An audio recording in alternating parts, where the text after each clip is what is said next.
రష్యాతో వ్యాపారం చేస్తే భారత్పై 500% పన్ను అంటున్నారు అమెరికా అధ్యక్షుడు డొనాల్డ్ ట్రంప్. రష్యాతో వ్యాపార సంబంధాలు కొనసాగిస్తే భారత్, చైనాలపై 500% సుంకాలు విధిస్తామని అమెరికా హెచ్చరించింది. అధ్యక్షుడు డొనాల్డ్ ట్రంప్ మద్దతుతో యుఎస్ సెనెట్లో దీనిపై బిల్లు తెస్తామని తెలిపింది.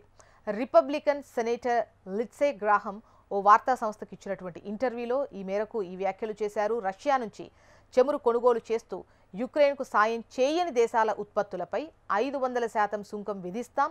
ఆ దేశం నుంచి చమురును భారత్, చైనాలు 70% కొనుగోలు చేస్తున్నాయని లిండ్సే పేర్కొన్నారు. ఆగస్టులో బిల్లు ప్రవేశపెట్టే అవకాశం ఉందని తెలిపారు. ఈ బిల్లుపై ట్రంప్ కూడా ఓకే చెప్పారని వెల్లడించారు.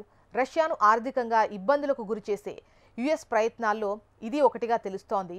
ఈ బిల్లు అమల్లోకి వస్తే రష్యా నుంచి పెద్ద మొత్తంలో ముడి చమురు కొనుగోలు చేస్తున్నటువంటి మన భారత్, చైనాలపై తీవ్ర ప్రభావం పడుతుంది. ఇది మన ఔషధాలు, వస్త్రాలు వంటి ఎగుమతులపై ప్రభావం చూపుతుంది. ఇక యుక్రెయిన్కు మద్దతిచ్చే దేశాల కోసం లిండ్సే మరో ఒప్పందాన్ని ప్రతిపాదించనున్నట్లు తెలుస్తోంది. భారత్తో త్వరలో వాణిజ్య ఒప్పందం కుదరనుందని అమెరికా అధ్యక్షుడు డొనాల్డ్ ట్రంప్ పేర్కొన్నారు. చాలా తక్కువ సుంకాలతోనే ఈ డీల్ ఉండనున్నట్లు తెలిపారు. త్వరలోనే భారత్తో ఒప్పందం కుదుర్చుకోనున్నారు. అది ఓ కొత్త డీల్ అవుతుంది. ప్రస్తుతం భారత్ ఇంకా దాన్ని అంగీకరించలేదు. వాళ్ళు డీల్ కొప్పుకుంటే తక్కువ సుంకాలు విధించేలా ఒప్పందం కుదురుతుంది అని అధ్యక్షుడు ట్రంప్ అంటున్నారు. మరి జూలై 9 కల్లా వాణిజ్య ఒప్పందం కుదుర్చుకోవాలని ఇరు దేశాలు ప్రయత్నిస్తున్నాయి. ఈ క్రమంలోనే దీనిపై చర్చలు కూడా జరుగుతున్నాయి.